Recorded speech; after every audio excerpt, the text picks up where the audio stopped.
युवराज संभाजीराजे सुखरूप गडावर पोहोचले. शिवा, गरुड पंखांची भरारी घेऊन आपण यशवंत व्हाल याचा आम्हाला पूर्ण विश्वास होता.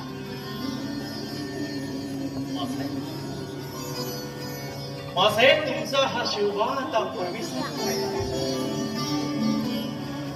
पंख कापल्यानंतर येणाऱ्या कुरण्यपणाचा अनुभव घेतला आणि पंख फुटल्यानंतर भरारी खेळण्याचा उत्साह देखील अनुभवला.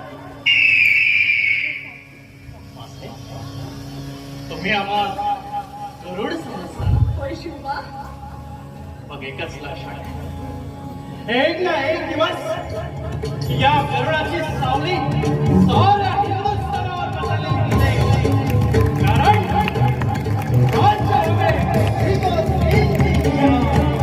गरुड खाली तो नभागवचडी